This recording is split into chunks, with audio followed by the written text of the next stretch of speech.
Chapter 8. No Saints Left. Vincent Graves didn't move as he stepped into the glow of the street lamp, his sharp features half-lit by the flickering light.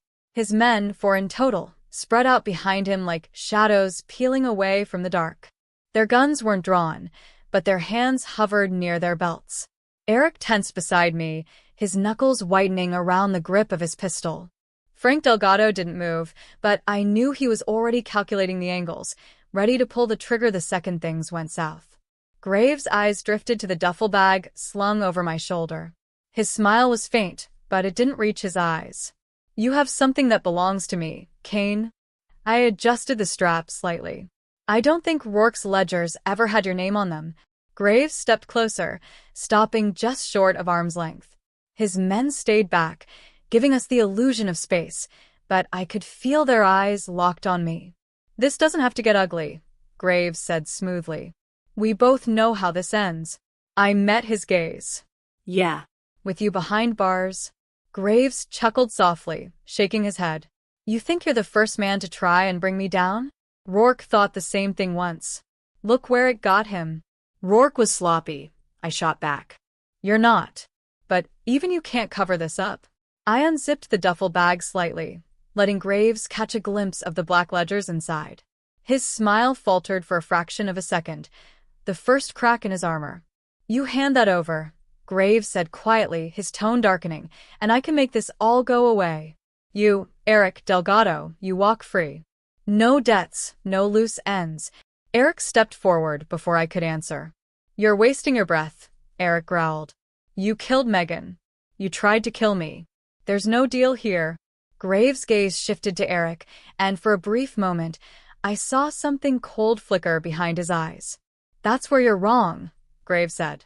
"I didn't kill Megan. And I didn't order the hit on you either. That was Rourke, tying off his own mess before things spiraled. You were just another inconvenience." Eric's grip tightened on his gun, but I stepped between them, keeping my focus on Graves. "You expect us to believe that?" I asked. Graves smirked. "Believe whatever you want, Kane. But if I'd wanted Eric dead, you wouldn't be standing here with that bag right now." He had a point, but I wasn't in the mood for mind games. "We're leaving," I said, shifting the duffel over my shoulder. "Step aside." Graves' smile thinned. "I can't let you do that." Frank's hand drifted toward his holster, but I held up a hand, signaling him to stand down. "You think you can stop us?" I asked calmly. Graves glanced at his men, then back at me. "No," he admitted. "Not here. But I don't need to stop you now. You'll run out of places to hide soon enough." His eyes flicked to the duffel. "Enjoy your head start, Kane." I didn't wait for him to change his mind. Eric, Frank, and I moved quickly, slipping past Graves and his men without looking back. But I could feel his gaze burning into my back long after we'd disappeared into the night. Back at my apartment, we barricaded the door and spread the ledgers across the kitchen table. The weight of what we'd taken from Graves hung heavy in the room. Eric lit a cigarette with shaky hands, staring at the files like they might catch fire at any moment. "This is everything," he muttered. "It's not just Graves. There are names in here that could sink half the city." I nodded. The ledgers detailed years of bribes, payoffs, and laundering operations connected to Graves' network: politicians, police captains, judges. Names I recognized. Names I didn't. "Megan was right," I said quietly. "She was sitting on a bomb." Frank leaned against the wall, arms crossed. "You leak this to the press, and Graves won't be the only one coming for you. Half the people in these files have the resources to make this disappear permanently." Eric glanced at me. "He's right," Eric said. "Graves will throw everyone he can between us and him. This doesn't end with one press leak. This is war." I leaned back, exhaling slowly. "We don't need everyone," I said. "We just need one name to flip. Someone powerful enough to take Graves down but desperate enough to save their own skin." Eric frowned. "Who?" I tapped one of the ledgers. "Senator David Nolan." Eric's eyes widened. "Nolan's in there?" Frank whistled softly. "That's a big fish." I nodded. "Nolan's got his hands all over Vanguard. If we can squeeze him, Graves loses his shield in Washington." Eric snuffed out his cigarette, grabbing his coat. Then let's pay him a visit. Senator David Nolan's estate sat perched on the outskirts of town, wrapped in high walls and iron gates that screamed money and power. We parked a block away, slipping through the tree line until we reached the back of the property. Security was light. Nolan wasn't expecting trouble. Frank picked the lock on the back gate while Eric kept watch. Within minutes, we were inside. The mansion was quiet, save for the faint hum of classical music drifting from one of the upper rooms. We moved quickly, making our way through the darkened hallways until we reached Nolan's study. Frank cracked the door open. Nolan was sitting behind a massive oak desk, poring over papers beneath the soft glow of a desk lamp. He didn't notice us until Frank stepped inside, gun in hand. Nolan's head shot up, his face pale. "Jesus Christ," Nolan stammered, dropping his pen. "What the hell is this?" I stepped forward, dropping one of the ledgers onto his desk. "You've got a choice, Senator," I said calmly. "You're either with us or with Graves." Nolan's eyes flicked to the ledger, and his expression darkened. "You're making a mistake," Nolan growled. "You think you can blackmail me?" "This isn't blackmail," I replied. "It's survival." Nolan's eyes darted toward the phone, but Frank raised the gun slightly, stopping him cold. "You make one call, and Delgado here ends this conversation early," I warned. Nolan's jaw tightened, but he didn't reach for the phone. I leaned closer, lowering my voice. "If you help us, you walk away clean. If you don't, I hand this to the press. Graves won't save you." Nolan stared at me for a long, tense moment. Finally, he nodded. "What do you want?" he asked quietly. I smiled thinly. "Testimony." "And everything you have on Graves." Nolan exhaled slowly, defeat settling into his shoulders. "You have no idea what you've started," he muttered. I straightened, adjusting my coat. "I wasn't looking for peace, Senator." David Nolan's mansion felt suffocating, like the walls were closing in the longer we stayed. The senator sat stiffly behind his desk, hands folded in front of him, his eyes flicking nervously between the ledger and the three of us standing in his office. "You don't know what you're asking," Nolan said, voice tight. I leaned forward, resting my palms on his desk. "I'm asking you to save your own ass, Senator. You think Graves will protect you if this gets out? The second he feels the heat, you'll be his first sacrifice." Frank Delgado hovered by the window, watching the tree-lined road outside. Eric paced near the bookshelves, chewing the inside of his cheek, anxious and impatient. Nolan finally met my gaze, the fire in his eyes dimming. "And what happens if I help you? You think Graves will just let me walk away?" "No," I admitted. "But if you play this right, you'll be walking into a witness protection deal instead of a grave." Nolan exhaled, running a hand through his thinning hair. "This is madness." "So is dying for Graves," Eric chimed in sharply. The senator eyed Eric with disdain, but didn't argue. "Here's how this goes," I continued, straightening. "You're going to call Graves and set a meeting. Tell him you're worried about the leaks. Say you want to discuss tightening security, whatever it takes to get him in a room with you." Nolan arched a brow. "And then what?" "You just arrest him on the spot." I glanced at Frank. "We don't need to arrest him. We just need him to incriminate himself." Nolan leaned back in his chair, considering the weight of the proposition. "You're asking me to betray the most powerful man in the city. You know how that ends, Kane." I smiled thinly. "I'm not asking, Senator. I'm giving you the only way out." Nolan dialed Graves' number with trembling hands, putting the call on speaker, so we could listen. It rang twice before Graves' voice filtered through. "Nolan, what is it?" Graves' tone was as smooth as ever, but there was an edge to it now, the edge of a man slowly realizing the ground beneath him was slipping away. "We need to talk," Nolan said, keeping his voice steady. "In person." There was a pause. "About what?" Graves asked. "The leaks. Vanguard's assets are exposed, and I can't afford to take the fall for this," Nolan replied. "We need to contain this before it spreads." Graves chuckled faintly. "Contain it? The press is already swarming. There's nothing to contain." "You know that's not true," Nolan pressed. "If we move fast, we can redirect the blame. Pin it on Rourke's leftovers. But I need your sign-off to shift the assets officially. Graves hesitated. I signaled to Nolan to push harder. Vincent, Nolan said carefully, if this goes public, we both know I won't be the only one who burns. Another pause. Finally, Graves sighed. Fine. Meet me at the steel mill. 1 hour. And don't bring anyone. The line went dead. Nolan set the phone down, exhaling like a man who'd just signed his own death certificate. This won't end well, he muttered. It will for you, I replied, pocketing the duffel bag of evidence. By the time we reached the steel mill, rain had begun to fall in thin sheets, coating the rusted metal of the abandoned structure in a slick sheen. The place was massive. Old conveyor belts, towering smokestacks, and forgotten machinery left to rot. Graves was waiting inside, alone. He stood near the center of the mill's floor, hands tucked into the pockets of his tailored coat, illuminated only by the faint overhead lights buzzing weakly. Eric and I kept to the shadows near one of the stairwells overlooking the floor, watching silently as Nolan approached Graves. Frank lingered near the rear exit, cutting off any chance of escape. Nolan stopped a few paces from Graves. You're late, Graves said without looking up. Traffic, Nolan replied dryly. Graves' eyes drifted to the surrounding shadows. You brought company, Graves remarked.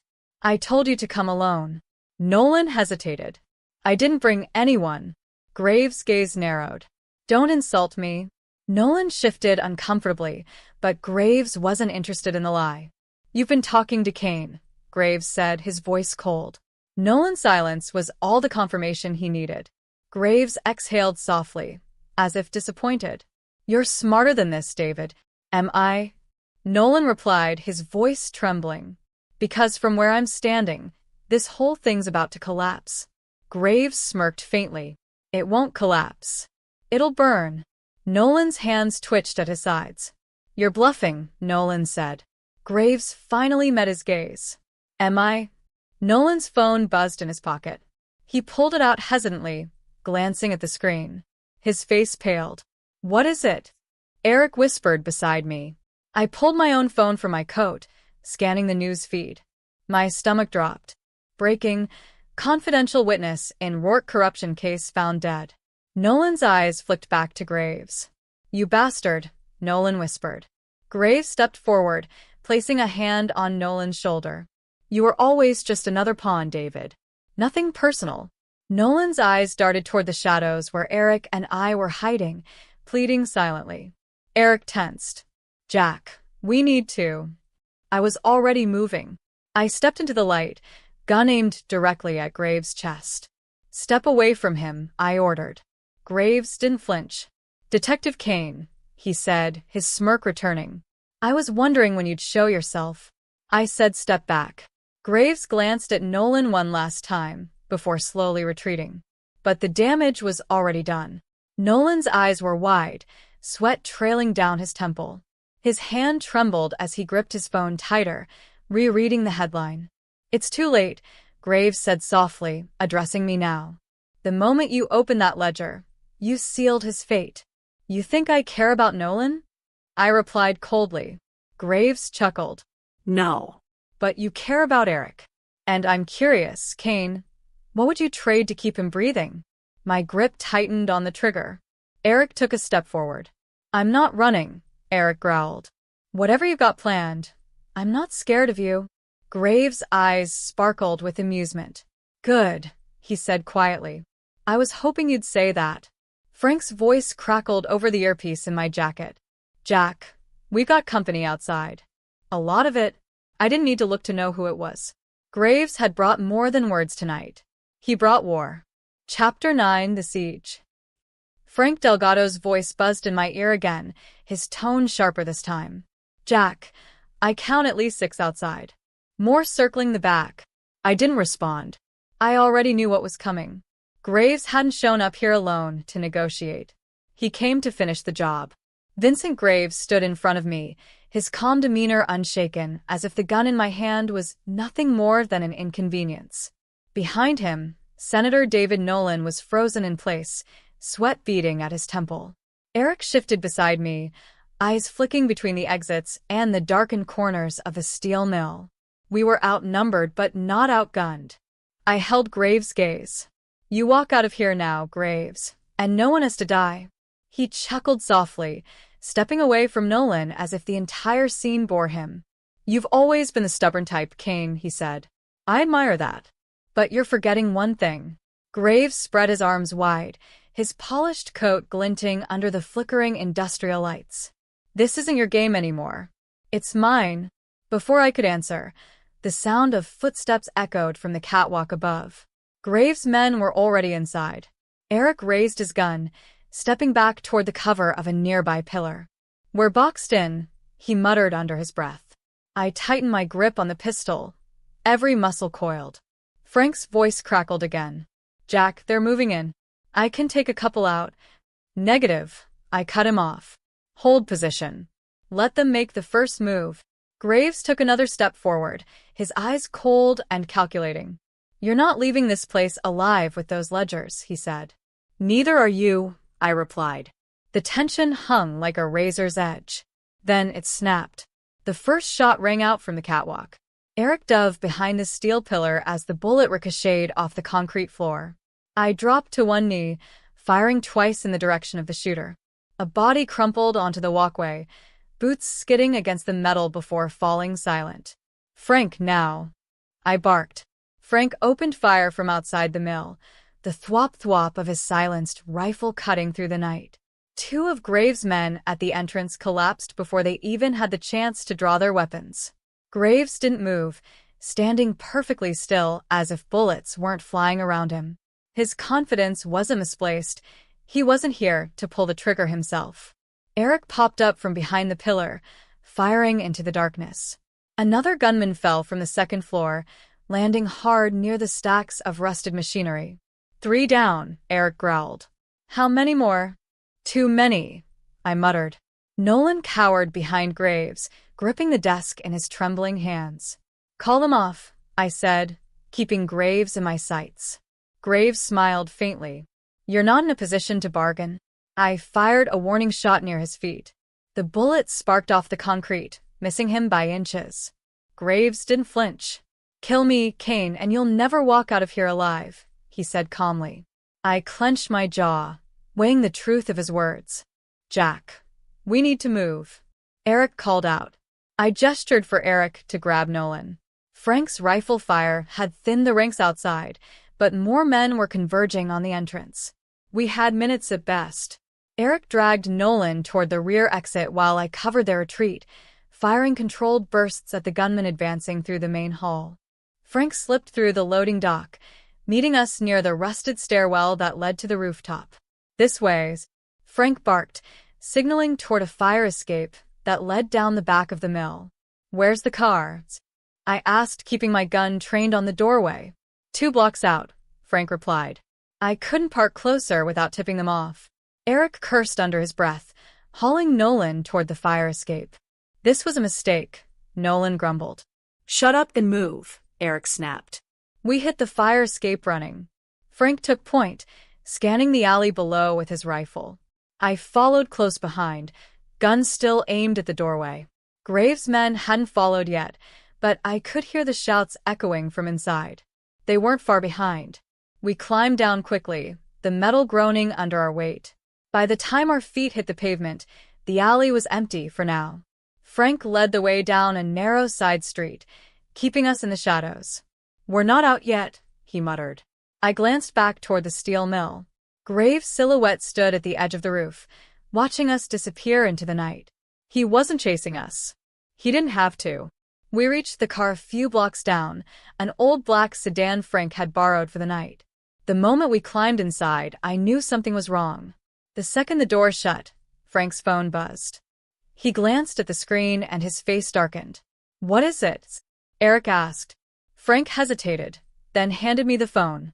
One word flashed across the screen in a message from an unknown number. "Leverage." My blood turned cold. "They know," I said quietly. Eric frowned. "Know what?" "They know about the ledgers. About Nolan." I glanced at Frank. "They're not after us." Frank's grip tightened on the steering wheel. They're after the people we care about. Eric's face paled. Claire, he whispered. I didn't need to say anything. Frank started the car, peeling out of the alley at full speed. Frank's car tore through the empty streets, tires skidding as he took sharp corners. Eric was already dialing Claire's number, hands shaking. It rang. Once. Twice. No answer. Eric slammed his fist against the dashboard. Try again, I ordered.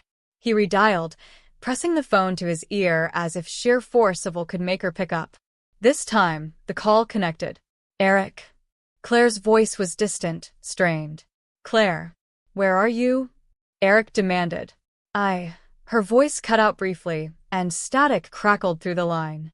I'm at the office. What's going on? Get out, Eric barked. Now? What? Graves' men are coming for you. I cut in. Leave the office and don't stop moving. We're coming to you. The line went dead. Eric's eyes widened in panic. Frank pressed harder on the gas.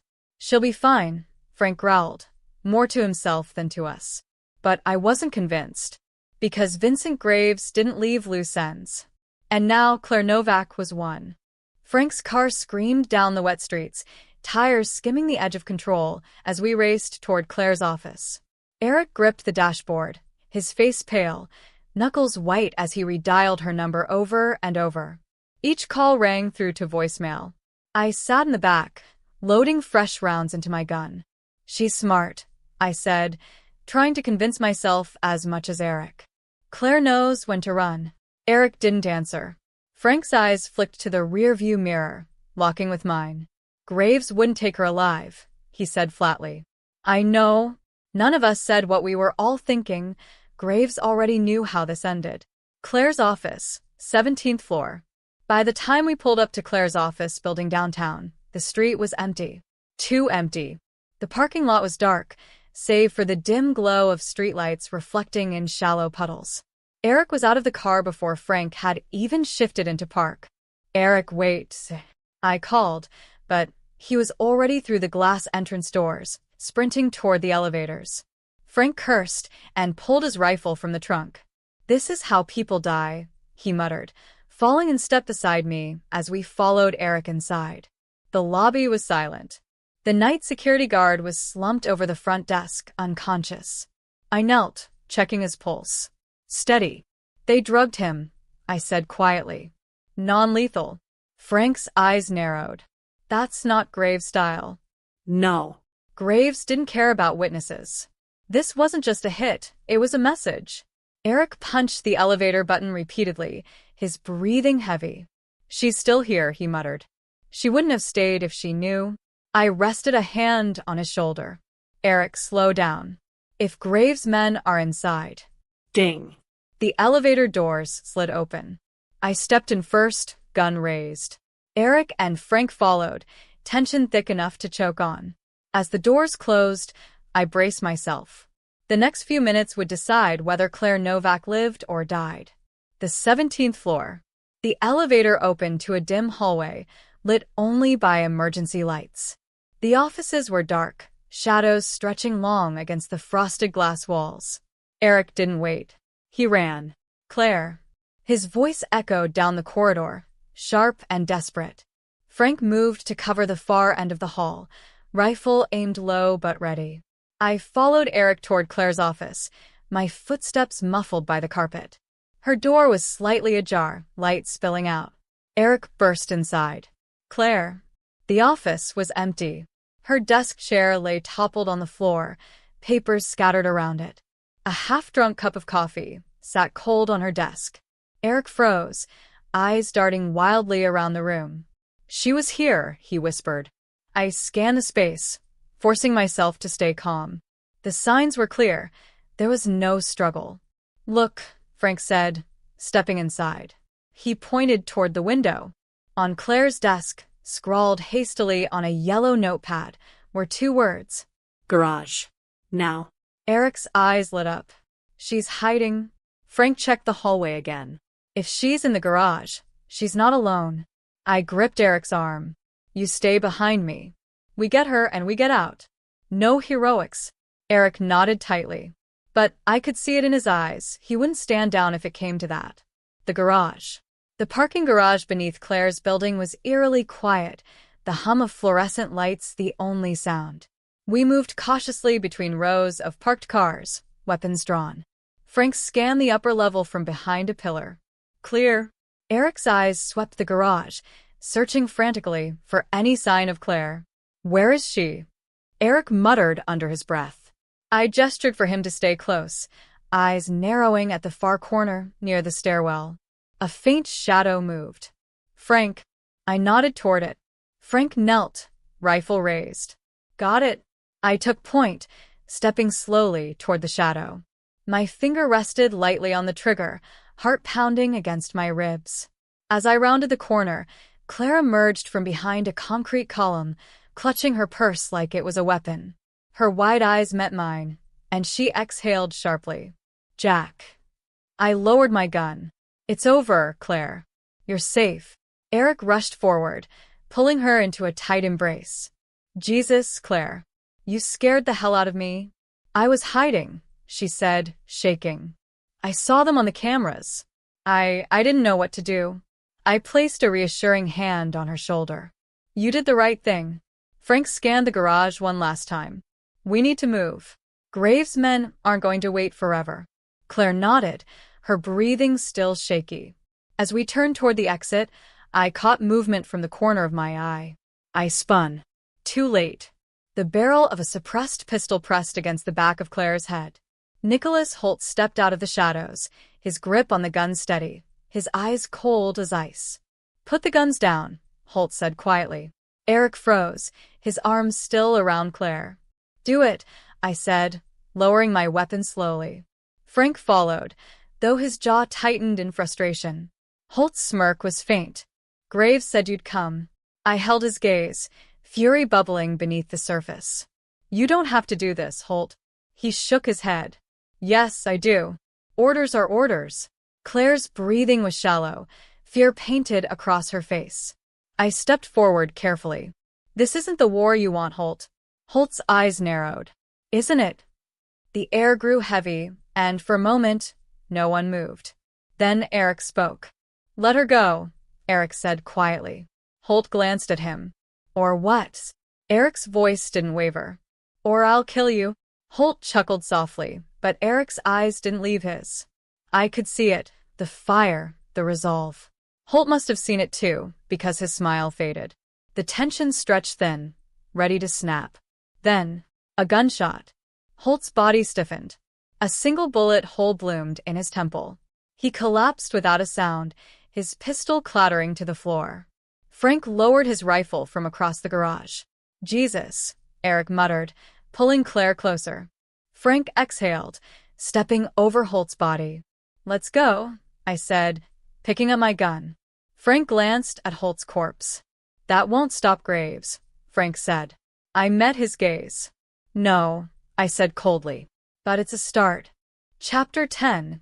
Into the Lion's Den.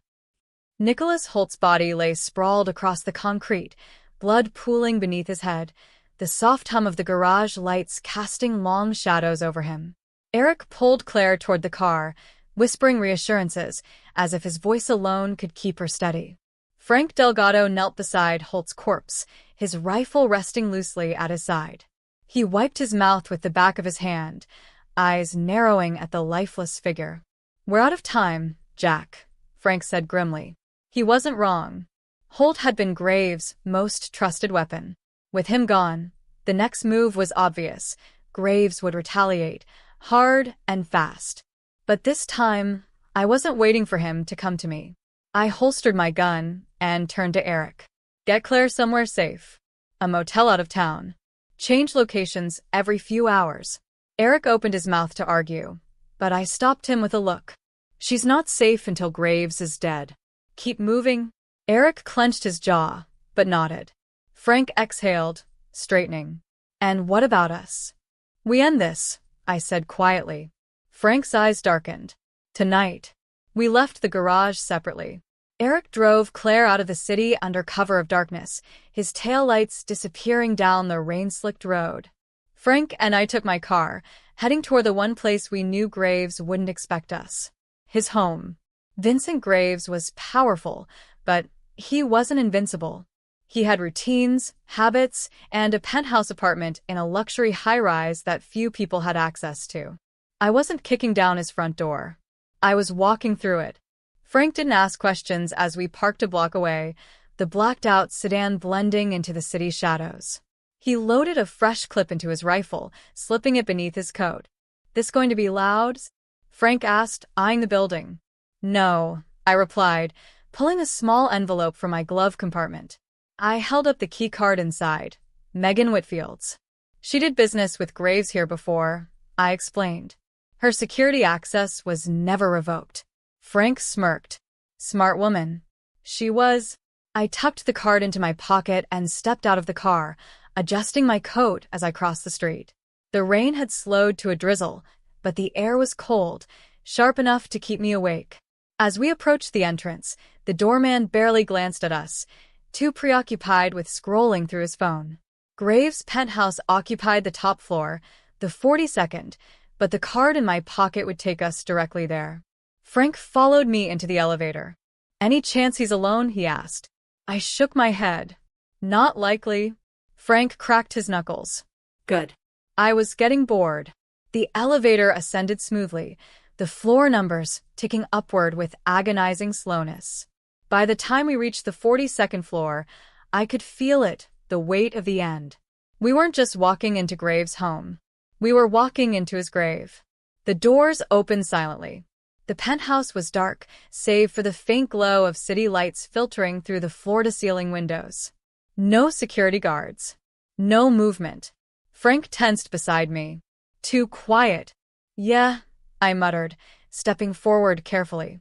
The living room was immaculate, leather furniture, marble floors, and modern art that probably cost more than my annual salary. Graves' wealth was on full display, but the place felt empty, hollow. I scanned the room, my eyes narrowing on the desk by the window. A glass of whiskey sat half-empty beside a lit cigar, smoke still curling into the air. "He's here," I whispered. Frank moved to the hallway, rifle aimed ahead. I approached the desk, footsteps echoing faintly on the polished floor. The chair behind the desk was turned away, facing the city skyline. "Graves," I called out, gun aimed. The chair didn't move. I stepped closer, heart pounding. The chair spun slowly. Vincent Graves sat there, one arm resting lazily on the armrest, the other gripping the glass of whiskey. His eyes flicked toward me, unbothered by the weapon pointed at his head. "I was wondering when you'd show up," he said, his voice calm. Frank emerged from the hallway, gun raised. "Where's the rest of your crew?" Frank asked. Graves smirked. "I sent them home. I figured I wouldn't need them tonight." I clenched the grip of my gun tighter. "Don't play games," I said coldly. "You know why I'm here." Graves took a slow sip of his drink. "I do," he said softly. "But tell me something, Kane. Do you really think killing me will fix any of this?" I didn't answer. Graves leaned forward, placing the glass on the desk. His eyes were sharp, dissecting me piece by piece. "You think you're better than me," he continued. "But we both know the truth. You're just like me, except you hide behind that badge, pretending you're something else." "You killed Megan," I growled. Graves' smirk faded. "No," he said quietly. "I didn't." I hesitated. Graves met my eyes. "You think I pulled the trigger, Kane? Rourke did that. I gave the order, yes. But you can't stop this machine by killing me.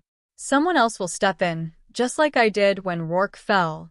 Frank shifted beside me, finger hovering near the trigger. "You're lying," I said, but the words felt thin. Graves smiled faintly. "If you shoot me, you'll be doing exactly what I did to Rourke." "And then what, Kane? You take my place?" I felt my pulse hammering in my ears. Graves' voice dropped to a whisper. "You've already crossed the line, Jack. Why stop now?" I didn't move. My finger hovered over the trigger, trembling. Frank watched me carefully, waiting. Then Graves leaned back in his chair, spreading his arms wide. "Well," he said softly. "Do it." The room went silent. I didn't shoot. I lowered the gun. Graves smiled. Smart man, he said. Frank didn't lower his rifle. Jack, Frank started. Let him live, I muttered. Frank's grip tightened, but he relented. As we turned to leave, Graves' voice followed me. I'll see you soon, Kane. I paused at the doorway, glancing back. Not if I see you first. The silence lingered long after we left Vincent Graves' penthouse. Frank Delgado drove while I stared out the window, watching the city blur past in streaks of rain and flickering neon. Eric and Claire were safe for now, but the weight pressing down on my chest refused to lift. I could have ended it. One squeeze of the trigger and Graves would be nothing more than a stain on his polished marble floor. But he was right. Killing him wouldn't stop the machine. It would only pull me further into the mud, one step closer to becoming the very thing I was chasing. Frank's voice cut through the quiet. You should have killed him. I didn't look at him. I know. Frank's hands tightened on the wheel, knuckles pale. He's not going to just let this go, Jack. He'll keep pushing until there's nothing left of you, or Eric. I'm counting on that, I muttered. Frank glanced at me sideways. You got a plan? I nodded. I'm going to make him come to me. Frank raised an eyebrow. Care to explain? I leaned back, exhaling slowly. Graves thinks he's untouchable because he plays it safe. He hides behind proxies, lets others do the dirty work. But that led to his biggest mistake. Frank frowned. Which is? I smirked faintly. He left too many people alive. The last pieces. By morning, I was at the precinct, sifting through old files and digital case logs, searching for cracks Graves hadn't bothered to patch. His network was massive, but it wasn't perfect. Over the years, Megan had quietly collected enough breadcrumbs to lead me in the right direction. Land deals. Offshore accounts. Small-time players promoted into positions they had no business holding. I wasn't hunting Graves directly. I was hunting his people. Frank showed up an hour later, carrying 2 cups of burnt coffee. He slid one across my desk and perched on the edge of the chair opposite me. Anything? He asked. I tossed a manila folder his way. Marcus Vale, I said. Frank thumbed through the papers. Vale's a broker. Deals in development contracts and private security bids. Not exactly kingpin material. He isn't, I agreed. But he's Graves' frontman for half the laundering deals we found in Rourke's ledgers. Vale doesn't just know where the bodies are buried. He probably helped dig the holes. Frank's brow furrowed. And you think he'll flip? I smiled. He'll flip. Frank closed the folder and set it down. And if he doesn't? I shrugged. Then I make him wish he had. Vale's safe house. Marcus Vale wasn't difficult to find. Graves had him stashed in a penthouse near the riverfront, a glass-walled sanctuary that reeked of expensive whiskey and fear. By the time Frank and I arrived, 2 of Graves' men were stationed at the front door, barely paying attention to their surroundings. Frank watched them through binoculars from the driver's seat. Subtle, Frank muttered. You'd think Graves would post more than 2 guys. He doesn't think anyone will come knocking, I replied. Let's prove him wrong. Frank nodded and opened the glove box, pulling out a pair of silencers. He passed one to me, screwing the second onto the barrel of his pistol. Quiet, he asked. Quiet, I confirmed. We left the car and approached the building from the side entrance. The security panel was laughably outdated. Frank popped the cover and crossed 2 wires, killing the alarm in seconds. The guards barely noticed as we slipped inside. Frank moved first, pressing his gun to the back of the closest guard's neck. The man stiffened. Easy, Frank whispered. Hands where I can see them. The guard complied, raising his hands slowly. His partner wasn't so lucky. I cracked him across the head with the butt of my gun, sending him sprawling unconscious to the floor. Frank zip-tied the other guard's wrists and shoved him against the wall. Vale, I said, crouching beside the unconscious man. Where is he? The conscious guard sneered. Go to hell. Frank pressed his gun against the man's knee. Try again. The guard hesitated. He's upstairs, the man finally grunted. Penthouse suite. I stood, wiping blood from the edge of my gun. Thank you. Frank gagged him and left him slumped against the wall. We took the elevator up in silence. Penthouse showdown. The penthouse door wasn't locked. Marcus Vale was pouring himself a drink by the window when we entered. He was a wiry man, balding but dressed like someone who wanted the world to believe he was important. His eyes narrowed when he saw us, though he didn't seem surprised. "Kane," Vale said, swirling the amber liquid in his glass. "I was wondering when you'd show up." I stepped forward, gun aimed at his chest. "We need to talk." Vale chuckled softly. "I don't think we do." Frank shifted to the side, cutting off the exit. "We're not leaving without answers," I said. Vale raised his glass in mock salute. "Then I guess you'll be here a while." I fired a single shot. The bullet shattered the whiskey glass, spraying shards across the floor. Vale stumbled back, eyes wide. "Next one goes through your leg," I said calmly. Vale's cocky facade cracked. "You're making a mistake," he hissed. "Graves won't let this slide." "He doesn't have to," I replied. "Because if you give me what I want, you'll be gone before he even knows you talked." Vale's breathing quickened.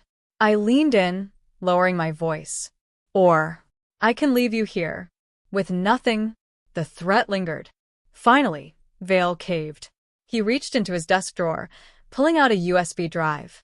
"This is everything I have on Graves," he said, tossing it toward me. "His accounts, his offshore assets, even the payments to Spectre." I caught it, pocketing the drive. "Smart move," I said. Vale slumped into his chair, wiping sweat from his brow. "You have no idea what you're starting, Kane." I met his gaze. "Maybe.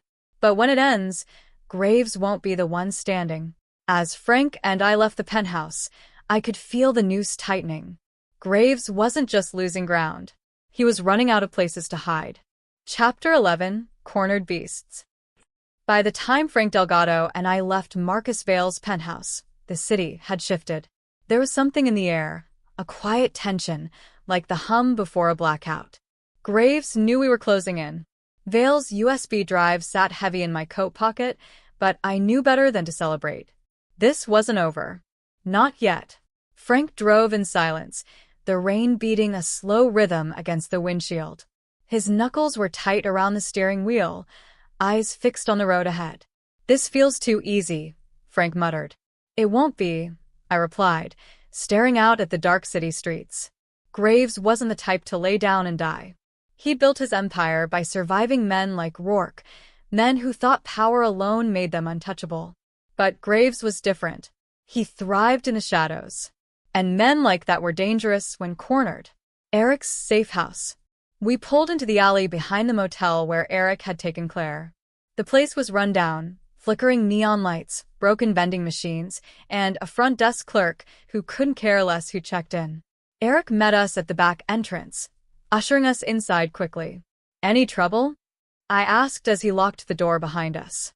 Eric shook his head. "Not yet. But Claire's scared." "She should be," Frank grunted. Eric shot him a glare, but Frank wasn't wrong. Claire Novak sat at the small table near the window, arms wrapped tightly around herself, staring at the rain outside. Her eyes met mine as we entered, and for a moment, there was relief, but only for a moment. "You found him," she said quietly. I nodded. Vale gave us everything we need to dismantle Graves' operation. Accounts, offshore assets, the works.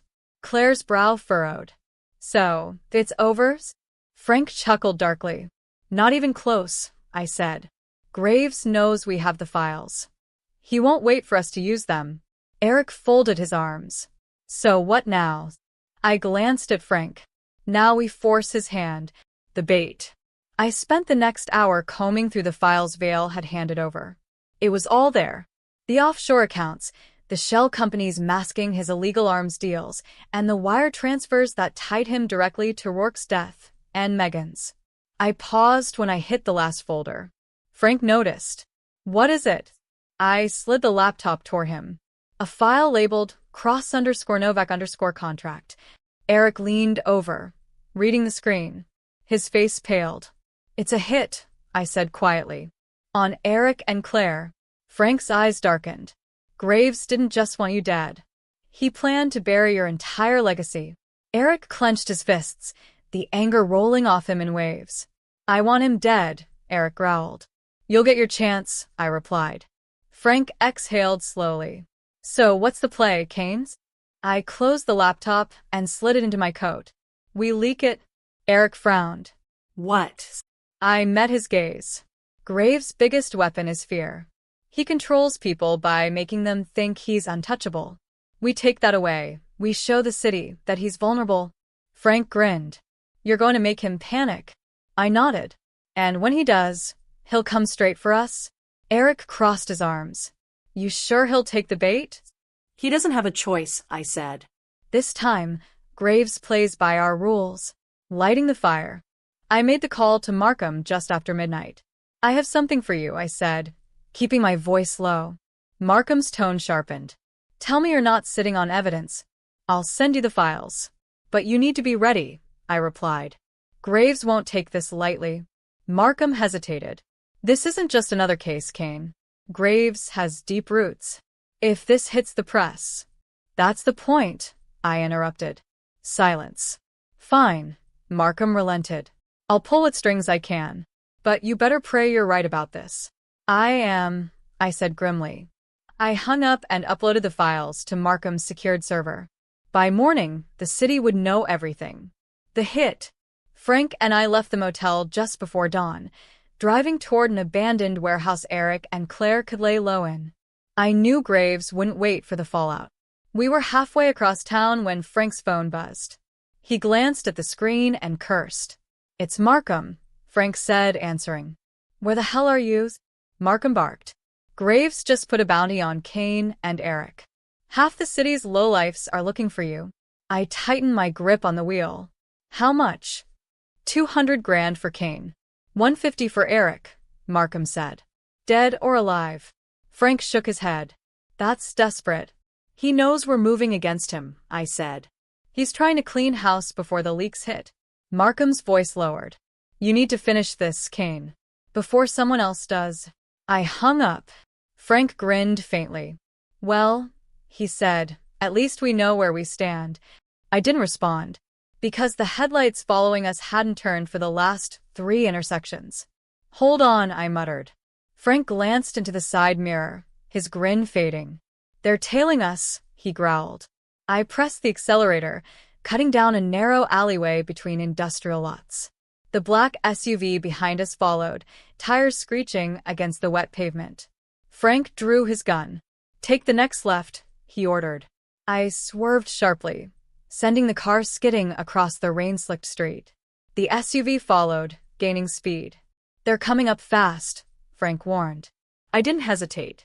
I braked hard, tires shrieking as the SUV shot past us, narrowly missing my front bumper. Frank leaned out the window. 3 shots. The SUV spun out, slamming into a concrete barrier. Frank pulled himself back inside, breathing heavily. Nice shot, I muttered. Frank shrugged. You drive like an idiot. Someone had to handle it. As the wrecked SUV disappeared in the rearview mirror, I felt the shift. Graves wasn't hiding anymore. And now it was just a matter of who found who first. The SUV was dead in the rearview, steam curling from the wreck like a ghost rising from the pavement. Frank Delgado slid his pistol back under his coat, breathing hard but steady. That won't stop them for long, he muttered. I'm counting on it, I replied, cutting down another side street. Frank's eyes flicked to me, reading the intent behind my words. You're not planning on disappearing after this, are you? I shook my head. No more hiding, Frank. Graves keeps sending people after us until one of them gets lucky. We finish this now. Frank smirked faintly. And here I thought you liked playing the long game. I'm out of patience. The warehouse. By the time we pulled into the lot behind the abandoned warehouse, the rain had settled into a soft drizzle. Eric's sedan was parked at the edge of the lot, tucked beneath the overhang. The lights inside the warehouse glowed faintly through broken glass windows. They're still inside, Frank said, scanning the area. We slipped through the rusted entrance. Inside, Eric was pacing near the office, phone glued to his ear. Claire sat nearby, arms wrapped tightly around her knees.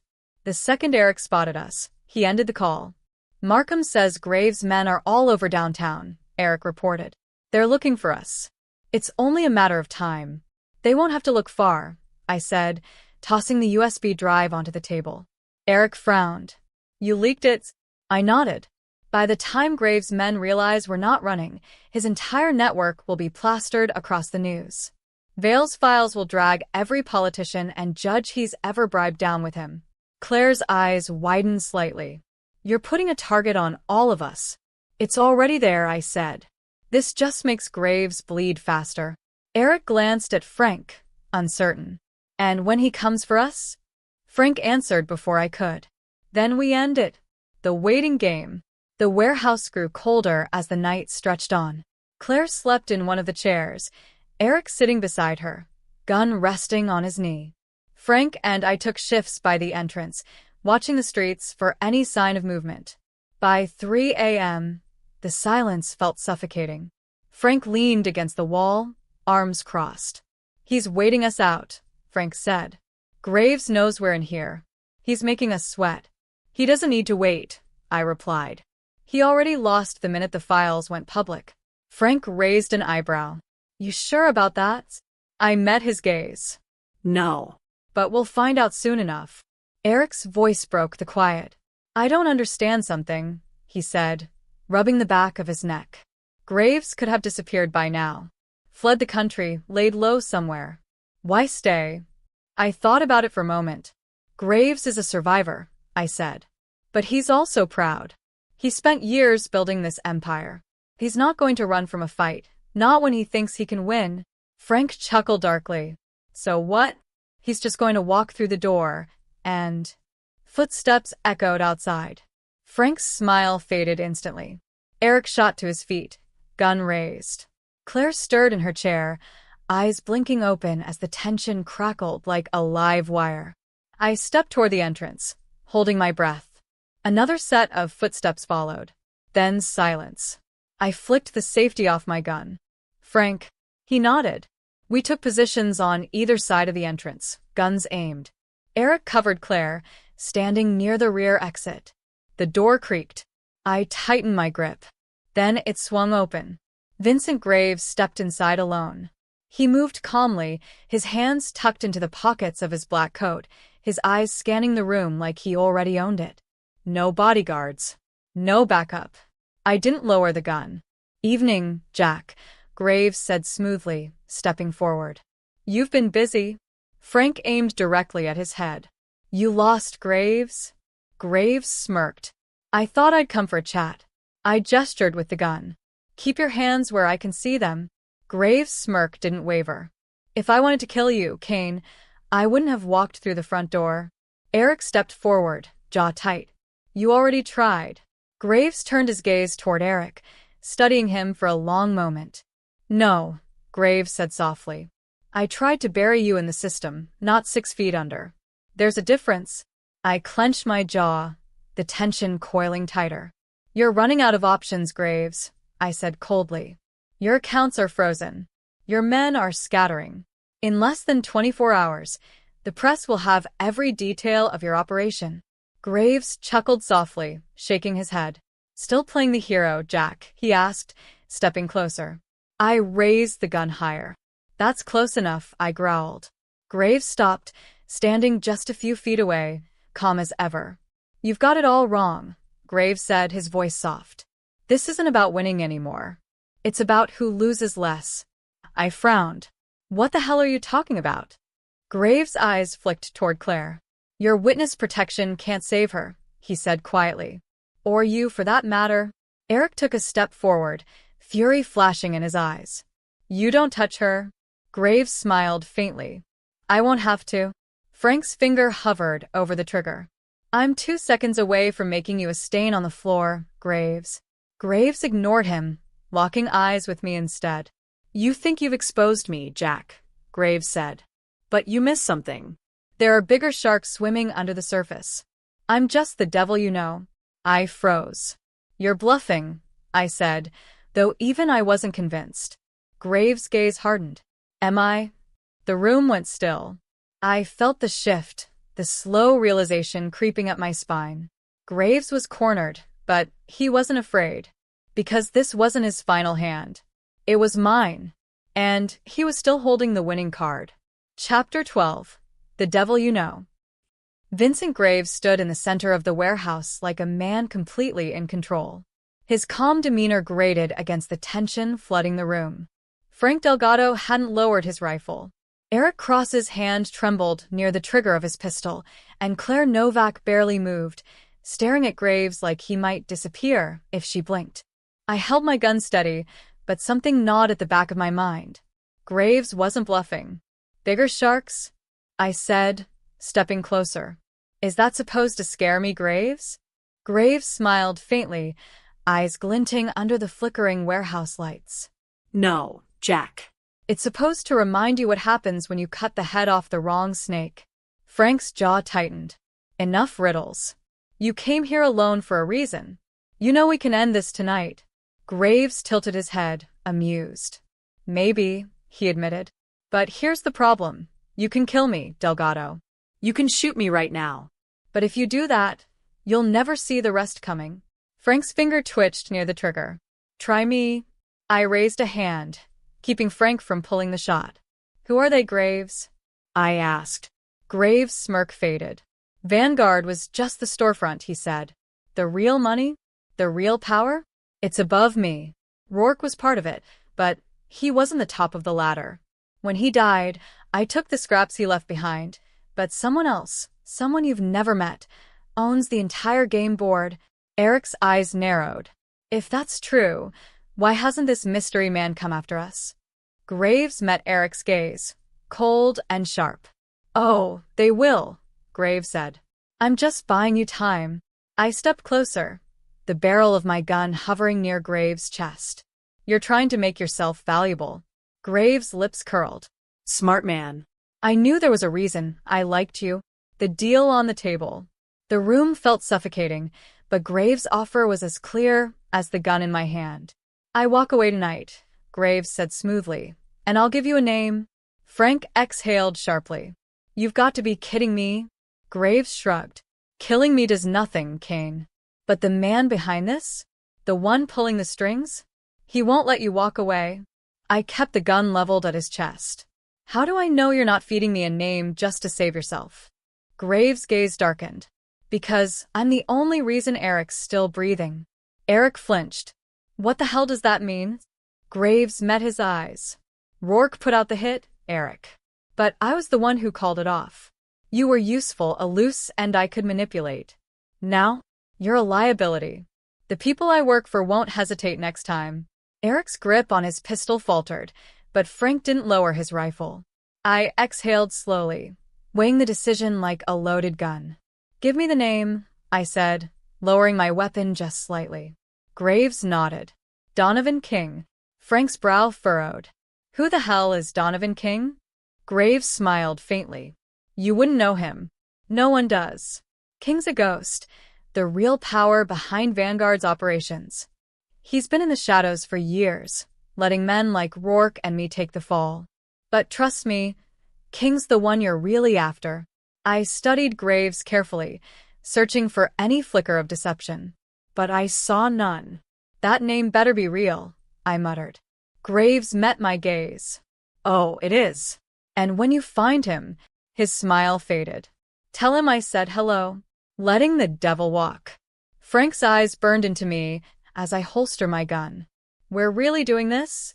Frank asked, voice low and angry. "I'm not letting him walk," I said quietly. "I'm letting him lead us to something worse." Eric's hands shook as he lowered his gun. Claire placed a hand on his shoulder, grounding him, but I could see the fury barely held back behind his eyes. Frank leaned in, voice tight. "You think Graves is just going to disappear after this?" "No," I replied, locking eyes with Graves. "But he won't get far. He knows that." Graves smiled faintly. "I'll keep a low profile, Jack," he said. "You have my word." I didn't answer.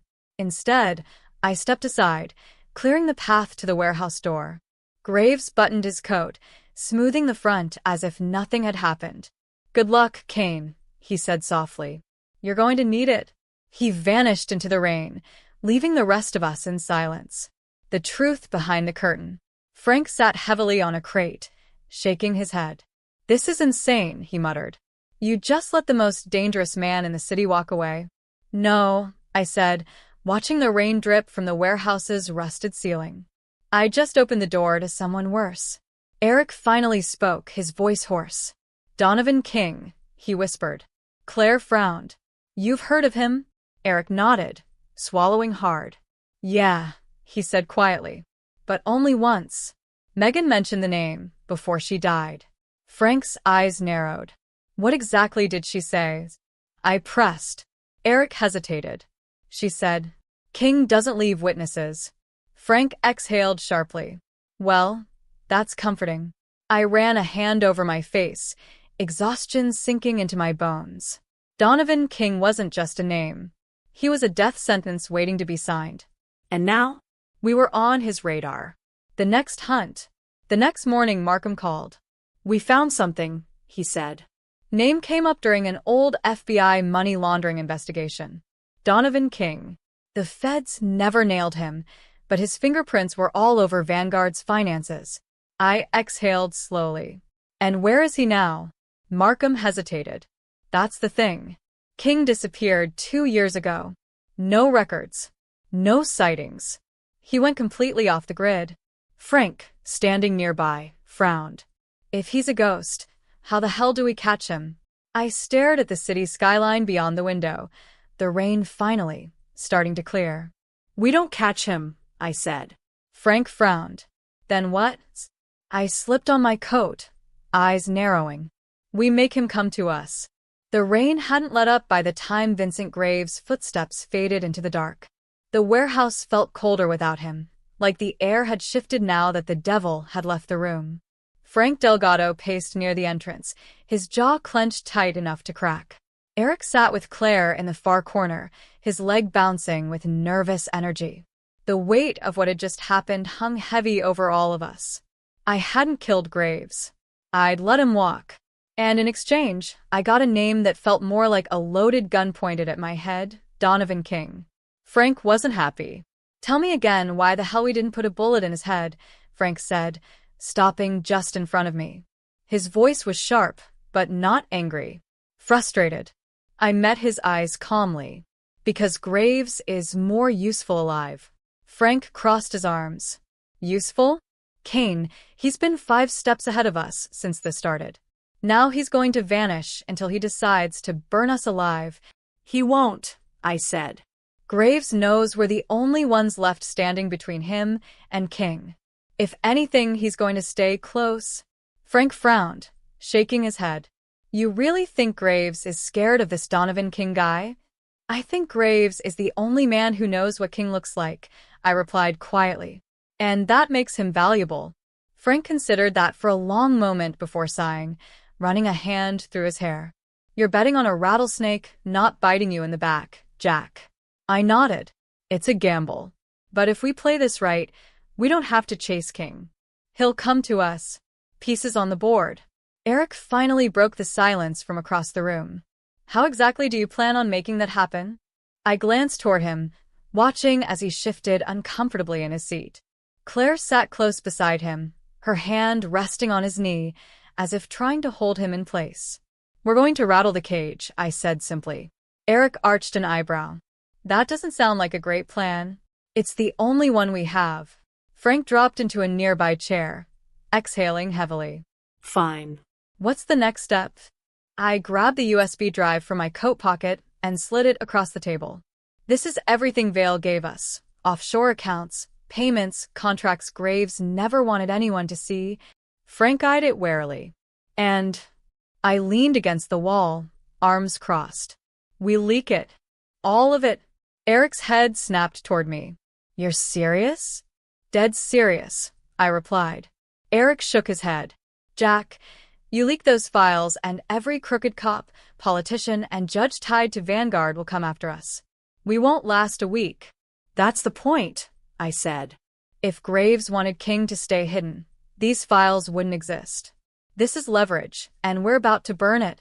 Frank grunted, tapping his fingers against the arm of his chair.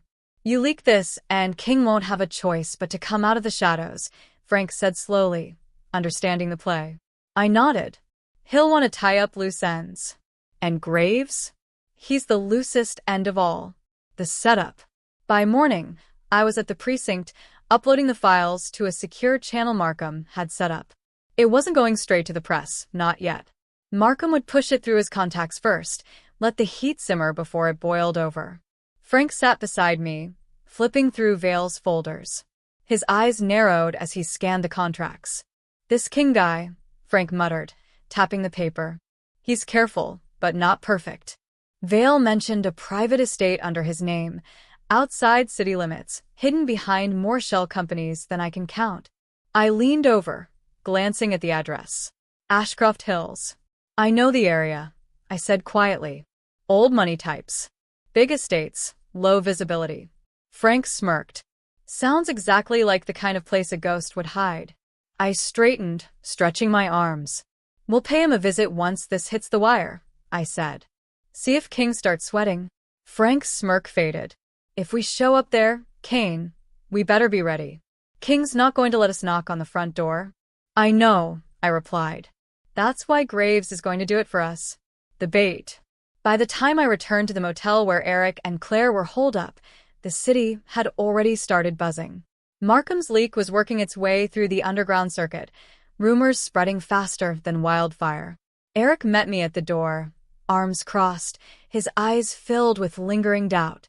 "Any word from Graves?" Eric asked. I shook my head. "Not yet. But he'll call." Eric leaned against the wall, watching Claire as she sat by the window, staring out into the rainy streets. "She's scared," Eric muttered, voice low. "We all are," I replied. Eric hesitated. "Jack, if King really is out there, and this thing goes sideways..." I cut him off gently. "I know the risk, Eric. But we're past the point of walking away." Eric's shoulders slumped slightly. "Yeah." I figured. I placed a hand on his shoulder. "We finish this. No matter what it takes." Graves calls. The call came just after midnight. My phone buzzed against the nightstand, Graves' name flashing across the screen. I stepped into the bathroom, closing the door behind me before answering. "Graves?" His voice was colder than usual. "You're making enemies, Kane." I smiled faintly. "I'm used to it." A long pause. "King knows," Graves said finally. "He's not happy." I wasn't aiming for his approval. Graves chuckled darkly. "You want King to come after you, Kane? Congratulations. He's coming." I tightened my grip on the phone. "Good. "I'll be waiting." Graves hesitated for the first time. "You should be careful what you wish for," Graves said. "King's not like me. If he shows up, he won't leave witnesses." I exhaled, my heart steady. "I'm counting on it." The line went dead. As I stepped out of the bathroom, Frank glanced up from his seat. "Was that Graves?" I nodded. Frank sat forward, eyes narrowing. "Well?" I met his gaze. "King's coming." Chapter 13, The Ghost in the Machine. Frank Delgado tapped the barrel of his rifle against the floor, his knee bouncing impatiently as we waited in the dim light of the motel room. The leak had hit the underground fast, and Graves' call confirmed it. Donovan King was coming out of the shadows. Eric sat silently by the window, staring at the empty street below. Claire Novak hadn't said a word since I hung up the phone. She'd stayed close to Eric, watching him like she thought he might disappear if she blinked. I sat on the edge of the bed, rolling my gun in my hands. I'd been in this game long enough to know what was coming. King wasn't going to send men. He was going to come himself.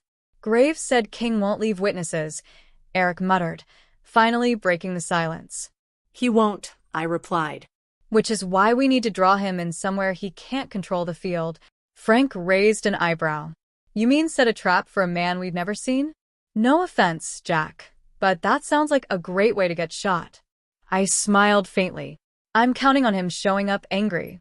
"Angry men make mistakes." Frank chuckled. "Unless they shoot you first." Eric shifted, crossing his arms. "So, what's the plan?" I exhaled slowly, the weight of the decision settling over me. "We force him out of hiding.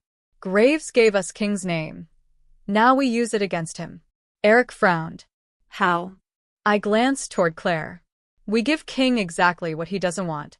Visibility. Claire's eyes narrowed. You're saying we go public? Frank straightened. You want to leak King's names? I nodded. King thrives in the dark. We take that away from him. The leak. By the next morning, Donovan King's name was sitting in Markham's inbox, packaged alongside the rest of Vale's files. The press wasn't ready for it yet, but King's associates would hear the whispers. Frank Delgado stood beside me in the precinct, arms crossed as we watched Markham sift through the files on his screen. You really think this will draw him out? Markham asked, skeptical. I know it will, I replied. King's power lies in his anonymity. This kind of exposure threatens the foundation of everything he's built. Markham frowned, rubbing his temples. I'm sticking my neck out for you, Kane. If this backfires. It won't, I interrupted. Markham studied me carefully before sighing. Fine, he muttered. But if this blows up, I'm denying everything. Frank smirked. You're a real patriot, Markham. The captain shot him a glare, but didn't argue. Back to the streets. Frank and I left the precinct, driving toward the city's industrial sector. I could feel it in the air, the tension, the slow build-up before something cracked. Donovan King wasn't going to wait long. And when he came, I wanted to be ready. We're running out of moves, Jack, Frank said, staring out the passenger window as we passed rows of abandoned warehouses. I know. Frank glanced at me sideways. You're really betting everything on Graves' intels? I nodded, gripping the wheel. Graves doesn't lie when his life's on the line. Frank chuckled dryly. First time for everything. King's shadow. By nightfall, Eric and Claire had moved to a secondary safe house, a loft above an old boxing gym in the east end of town. Frank and I watched the building from a distance, parked beneath the shadows of a broken street lamp. They're exposed in there, Frank muttered. That's the point, I replied. Frank shifted uncomfortably. Feels wrong using them as bait. I met his gaze. It's not bait, I said quietly. It's bait for me. King won't go after them. He'll come for me. Frank nodded reluctantly, loading fresh rounds into his rifle. The hours ticked by, slow and relentless. It was just past 2 a.m. when Frank sat forward suddenly. Car, he muttered, nodding toward the far end of the street. A sleek black sedan pulled up to the curb across from the loft. The headlights flicked off, leaving it in the dark. No one got out. Frank reached for his rifle, but I stopped him. Wait, I whispered. A figure emerged from the car, dressed in a black overcoat, his steps slow and deliberate. His face was hidden beneath the brim of a hat, but I didn't need to see it to know. Donovan King. Frank's jaw tightened. That him? I nodded, heart pounding. Yeah. That's him. The walk to the gallows. King crossed the street, hands tucked into his coat pockets as he approached the entrance to the loft. He didn't move like a man looking for a fight. He moved like a man expecting one. Frank tightened his grip on the rifle. We could end this right now, he muttered. No, I said firmly. I need him to step inside. Frank hesitated but lowered the gun. King disappeared into the building. I exhaled slowly. Let's go. Frank raised an eyebrow. You sure about this, Jack? I nodded, stepping out of the car. It was time to meet the ghost in the machine. The loft's entrance loomed ahead, the glass door swinging shut behind Donovan King like the curtain dropping on the final act. The rain had settled to a mist, curling along the pavement like smoke. Frank Delgado and I crossed the street silently, our footsteps swallowed by the hush of the city.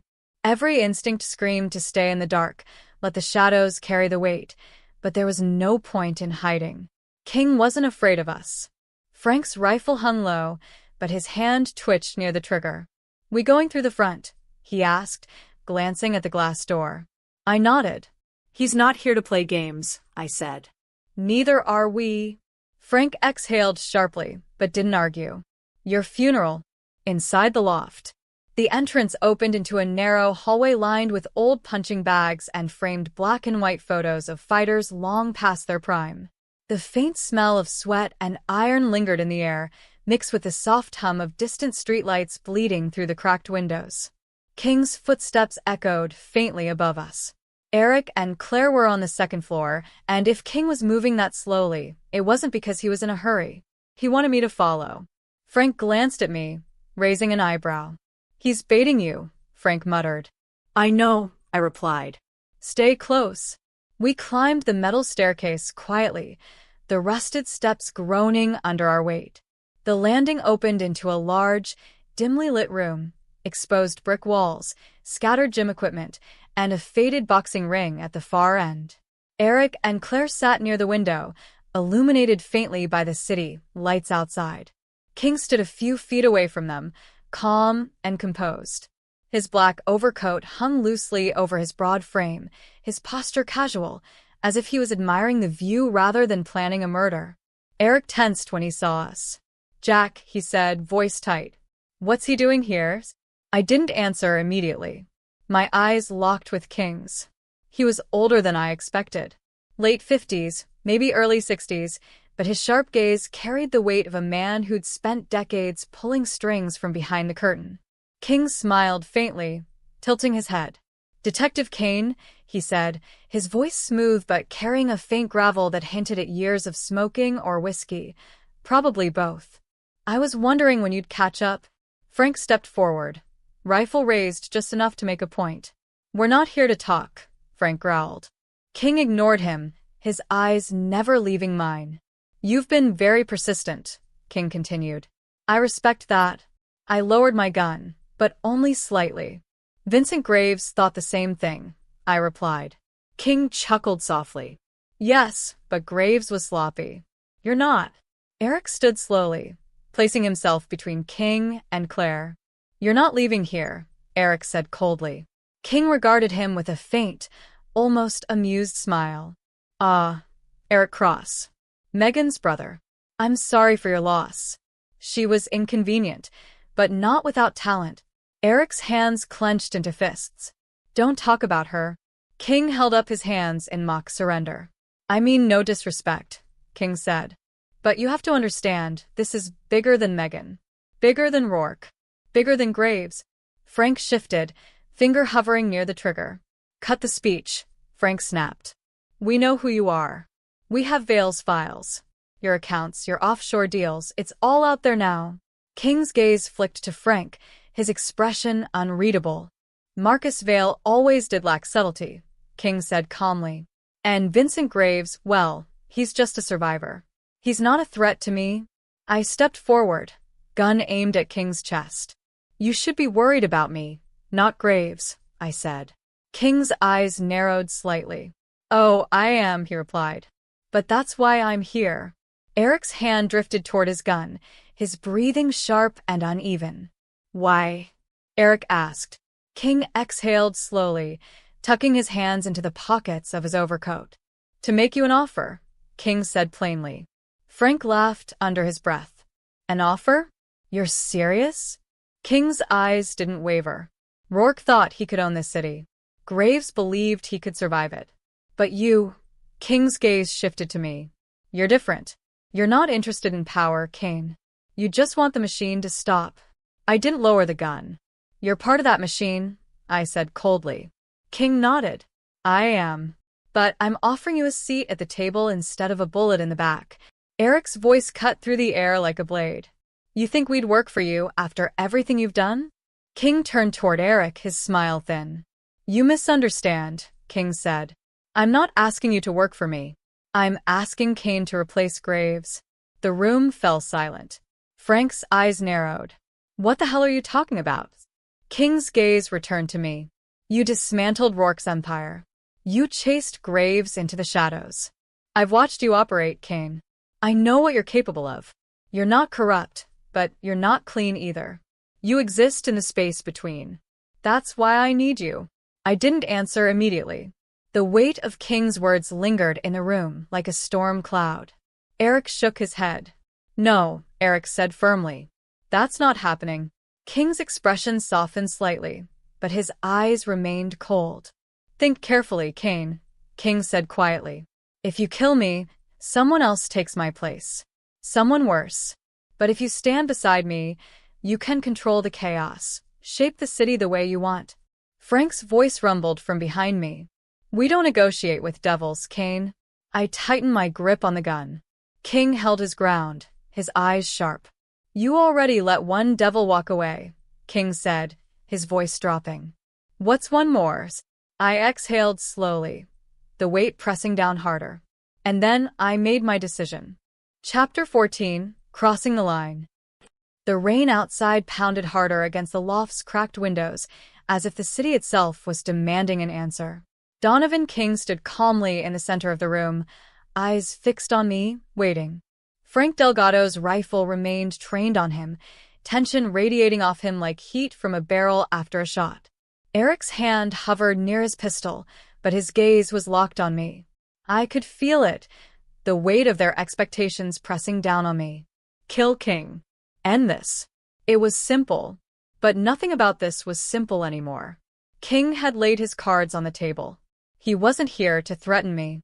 He was offering me power, the very thing I'd spent my career tearing down. And that's what made it dangerous. Frank's voice broke the silence. Kane, I swear to God if you're even thinking about this. I'm not, I interrupted, gun still aimed at King's chest. King's lips curved into a faint smile. Yes, you are, he said quietly. You wouldn't be standing there if you weren't. I stared him down, trying to read beyond the mask of calm indifference he wore so well. If you thought I'd take your offer, you wouldn't have walked in here alone, I said coldly. King chuckled softly. I walked in alone because I know you. You're not impulsive, Kane. You won't shoot me unless I give you a reason. Eric finally stepped forward, eyes burning. He doesn't need a reason, Eric growled. You killed my sister. That's enough. King's gaze shifted, settling on Eric with quiet scrutiny. I didn't kill Megan, King said flatly. Eric's jaw tightened. Don't. I ordered it, King continued unfazed. But I didn't pull the trigger. That was Graves. And he did it for the same reason I'm standing here now, to tie off loose ends. Eric's knuckles whitened around the grip of his gun. You're lying, Eric spat. I don't lie, King replied calmly. It wastes time. Frank glanced at me, his eyes silently asking the question Eric couldn't. Is he telling the truth? I didn't know. And that was the problem. The line in the sand. I took a slow step forward, closing the space between King and me. Let me make something clear, I said quietly. I don't care what offer you put on the table. I'm not taking it. King's smile faded. Then why haven't you pulled the trigger? He asked. I didn't answer. King tilted his head slightly, as if studying me like a puzzle he hadn't quite solved yet.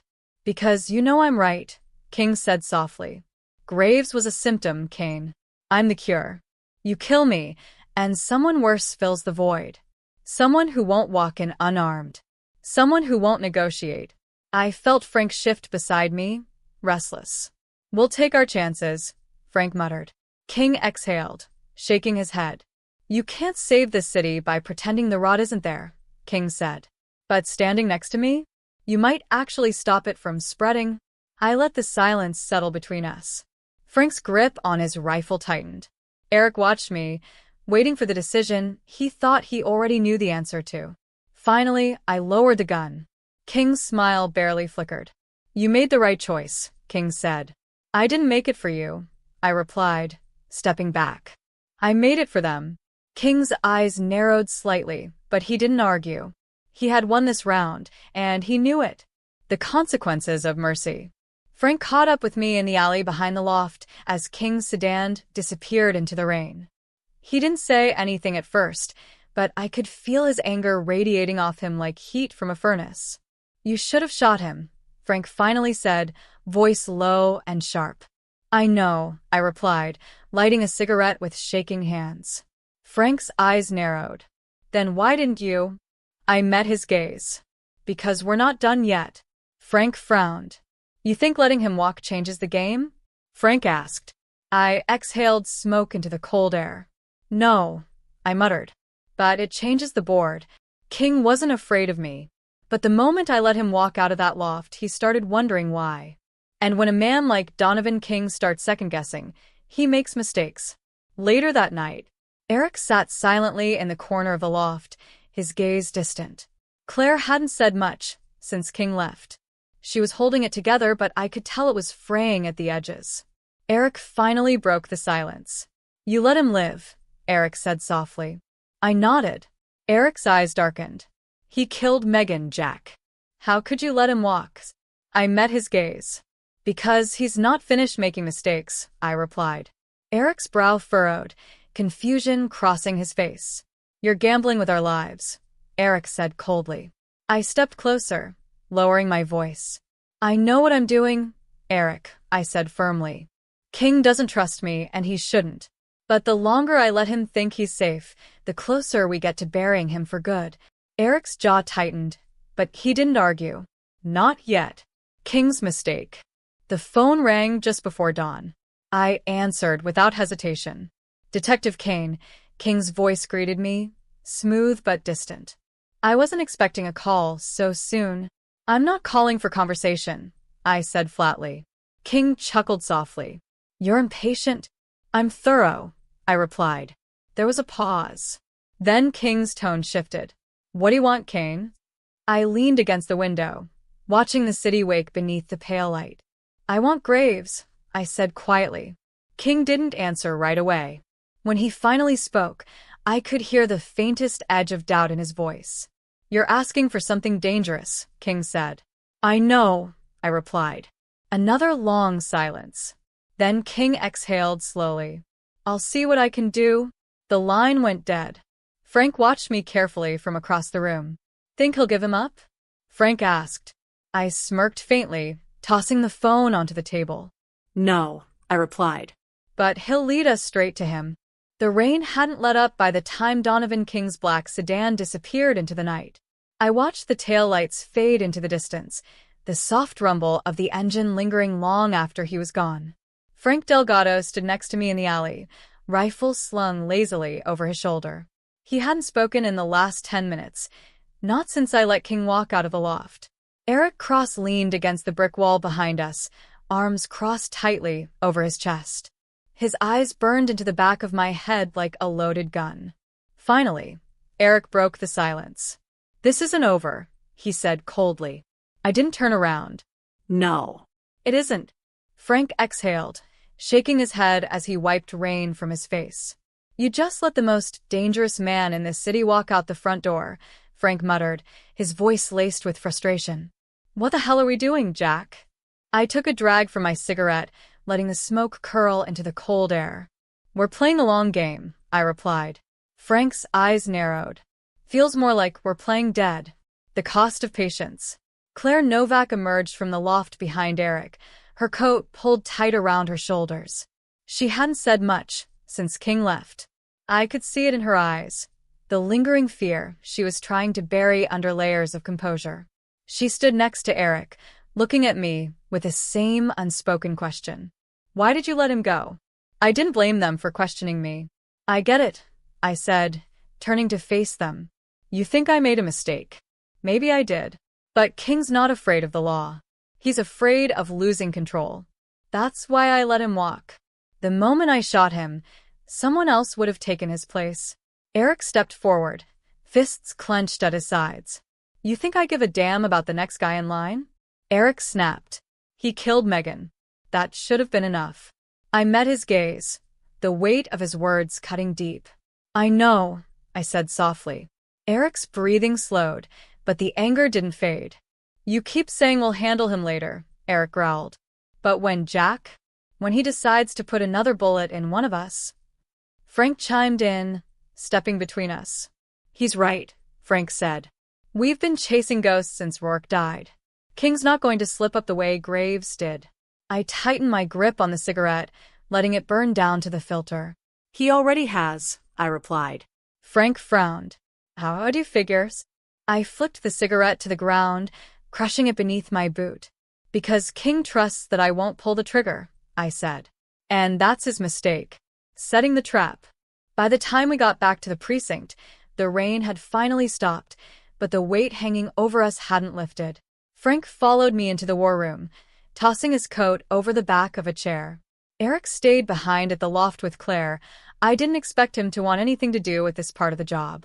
I spread Vale's files across the table, sifting through layers of offshore accounts and false business fronts. King's operation was like a hydra. Cut off one head, two more would take its place. Frank pulled up a chair, leaning over the documents. "This isn't enough," Frank muttered, skimming the ledgers. "We could burn half the city down, and King would still walk away clean." I nodded. "We're not trying to dismantle his operation," I said. "We're trying to force his hand." Frank glanced up. How? I tapped a page near the center of the stack. Marcus Vale's signature. Frank raised an eyebrow. "Vale?" I nodded. "Vale's been King's financial middleman for years. He knows where the bodies are buried, but more importantly, he's terrified of King." Frank smirked faintly. "So we turn him." I met Frank's gaze. "No," I said. "We make him disappear." Pulling the strings. Frank followed me out of the precinct and into the streets. The city was waking up, but I couldn't focus on the morning rush. Marcus Vale was still in play, which meant King would be watching him. I needed to take him off the board. We found Vale in his usual haunt, a high-end club on the west side, surrounded by people who pretended not to know his name. His slicked-back hair and tailored suit made him stand out like a sore thumb. Frank watched him from the corner of the bar, nursing a whiskey. "Think he knows we're here?" Frank asked quietly. I shook my head. "He's too arrogant to think anyone can touch him." Frank smirked. "Good." I was getting bored.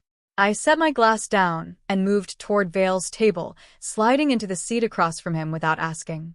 Vale barely looked up, swirling the glass of bourbon in his hand. "I don't remember inviting you, Kane," Vale muttered. I smiled faintly.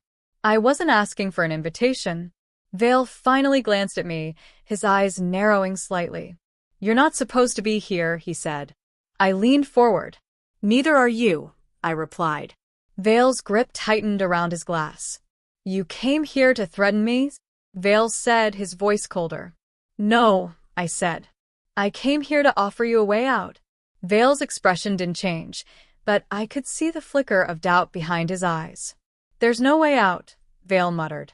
"King owns me." "Not yet," I said. I placed a flash drive on the table, sliding it toward him. Vale frowned. "What's this?"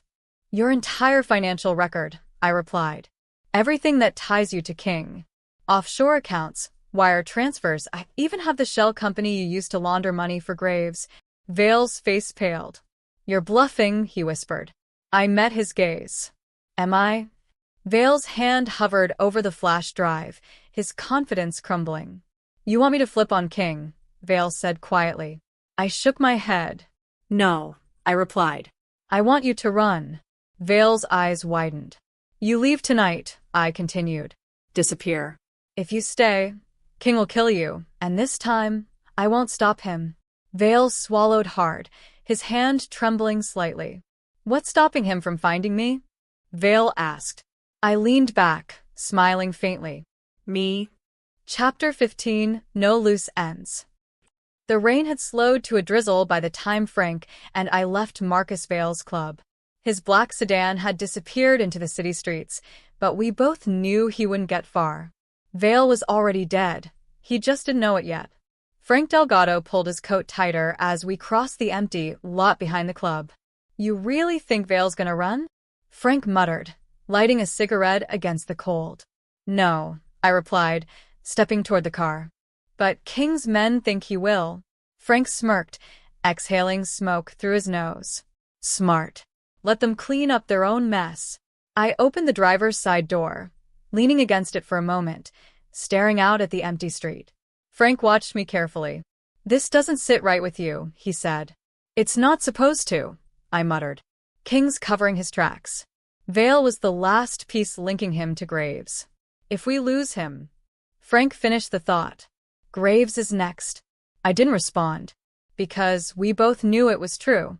Vale didn't make it to the state line. His body was found floating in the East River the next morning, his wrists zip-tied, throat slit clean. I stood on the bridge, watching as the crime scene techs pulled his corpse from the murky water. His empty, glassy eyes stared back at me as they zipped the body bag shut. Frank stood beside me, hands stuffed in his coat pockets. "Well," That's one loose end tied up, Frank muttered, chewing the edge of his cigarette. I nodded but said nothing. Because Vale wasn't the last loose end. Vincent Graves was. The call that changed everything. That night, just after midnight, the burner phone I kept buried in my glove compartment buzzed. I didn't answer right away. But Frank's eyes locked on me from across the room. We both knew who it was. I flipped the phone open, pressing it to my ear. Detective Kane. Vincent Graves' smooth voice slid through the line like smoke curling under a door. You waited longer than I expected, I said. Graves chuckled softly. I thought I'd let Vale buy me a few extra hours, Graves replied. Clearly, that didn't work. I leaned against the edge of my desk, gripping the phone tighter. He wasn't the one you should have been worried about, I muttered. There was a long pause. Then, Graves' tone shifted. Let's cut through the bullshit, Kane. We both know why I'm calling. Frank straightened, watching me carefully. Where are you, Graves? I asked, keeping my voice even. Graves exhaled softly. Warehouse 17. Docks. Tonight, he said. I'm moving out of the city, but I figured I'd give you a chance to say goodbye. I didn't blink. You coming alone? Graves chuckled. Of course not. But I'll make sure the welcome committee stays outside. The line went dead. Frank arched an eyebrow. That sounded like a setup, Frank muttered. I pocketed the phone, grabbing my gun from the table. It is, I replied. But it's not for us. Frank followed me toward the car, his smirk fading as realization settled in. You think King's already made his moves? I nodded. Yeah. And if we don't get there first, Graves won't be alive by morning. Warehouse 17, South Docks. The docks were empty by the time we arrived, save for a single black SUV idling near the loading ramp. The cold sea breeze carried the faint tang of salt and rust, mingling with the heavy fog that drifted across the waterfront. Frank parked half a block away. He scanned the SUV through binoculars, frowning. 2 men in the front seat, Frank muttered. King's guys? Maybe, I replied, adjusting the grip on my gun. Frank lowered the binoculars, watching the distant shadows shift beneath the warehouse lights. This is sloppy, Frank said. Graves isn't usually this careless. He's desperate, I muttered. Frank cracked his knuckles, sliding a suppressor onto his rifle. Let's make sure he stays alive long enough to explain himself, Frank said, stepping out of the car. We slipped through the side entrance of Warehouse 17, careful not to draw attention to the SUV parked outside. The air inside was damp, the faint creak of the steel structure groaning with the wind. I spotted Vincent Graves immediately, pacing near a rusted shipping container at the far end of the warehouse. He was alone. That wasn't a good sign. Frank followed close behind, gun raised low. Graves spotted us as we approached, but he didn't seem surprised. Kane, Graves said, stopping mid-step. I wasn't sure if you'd show. I lowered my gun, keeping it at my side. I'm not here for pleasantries, Graves. Where's King? Graves smirked faintly, but there was tension in his eyes. Close, Graves said quietly. Too close. Frank glanced around the empty warehouse, his eyes narrowing. Where are your men? Frank asked. Graves exhaled, shaking his head. Dead. King got to them before I did. I stepped closer, watching him carefully. You're running out of time, I said. Graves' smile faded. I know, he muttered. That's why I called you. The trap springs. The first shot rang out from the rafters. Frank tackled Graves to the ground as the bullet ricocheted off the shipping container. I spun, firing into the shadows above. One of King's snipers slumped over the railing, his rifle clattering to the floor. They're inside. Frank barked, dragging Graves toward cover. I crouched behind a crate, scanning the catwalks. Graves wiped blood from his temple, panting. I told you, Graves muttered. King's cleaning house. Frank fired twice into the rafters, taking down a second shooter. How many more are out there? Frank growled. Graves shook his head. Enough. I gritted my teeth. Then let's start thinning the herd. The standoff. We worked our way to the back of the warehouse, Graves limping between us. By the time we reached the rear exit, 2 more of King's men were lying in pools of their own blood. But King wasn't here. Frank wiped his face, glancing at me. This isn't over, Frank muttered. I nodded. No, I said. But it's a start. Graves leaned heavily against the wall, his face pale. You saved my life tonight, Graves said. I met his gaze coldly. Don't thank me yet, I replied, because Donovan King was still out there. And the next time we crossed paths, I wasn't letting him walk away. Vincent Graves' blood dripped onto the warehouse floor, pooling beneath his boots as he leaned against a rusted shipping container. Frank Delgado stood beside him, rifle still warm from the last shot fired. The air was thick with the scent of gunpowder and rain. I crouched next to Graves, watching his chest rise and fall in shallow bursts. His smirk had faded, replaced by something closer to exhaustion. He wasn't used to being the one bleeding. King's men aren't coming back, Frank said, keeping his eyes on the entrance. We bought ourselves a few hours at most. Graves chuckled weakly. They'll come eventually. They always do. I tightened my grip on the gun resting on my knee. They're not the ones you should be worried about, I said coldly. Graves' eyes flicked to mine, searching for any trace of hesitation. He didn't find any. The deal on the table. Frank paced along the edge of the warehouse, smoke curling from a cigarette as he listened to the distant hum of the city. I say we let him bleed out, Frank muttered. Would save us a hell of a lot of trouble. I didn't answer immediately. Graves shifted, pressing the cloth harder against his wound. You kill me now, Graves rasped, and you'll never get to King. I met his gaze. You think I need you for that? Graves smiled faintly, wincing through the pain. I think you need me alive long enough to find him, Graves said. He's not going to sit still after this. And when he moves, I'll be the only one who knows where he's going. Frank exhaled sharply, flicking his cigarette into a puddle. You really think he's just going to let you live after tonight? Frank asked. No, Graves admitted. But if I'm standing next to you, he'll hesitate long enough for you to finish the job. I didn't blink. You're assuming I care enough to keep you standing, I said. Graves' smirk faded. You care more than you want to admit, Graves said softly. The safe house. The drive to the safe house was quiet. Graves slouched in the back seat, one hand pressed against his side. Frank drove, but his eyes flicked to the rearview mirror every few minutes. Eric and Claire were waiting when we arrived. Eric's gaze locked onto Graves the second he stepped inside, his hand drifting toward the pistol holstered beneath his jacket. You brought him here? Eric said, his voice sharp. He's not leaving my sight, I replied. Eric's eyes narrowed. He killed Megan, Jack.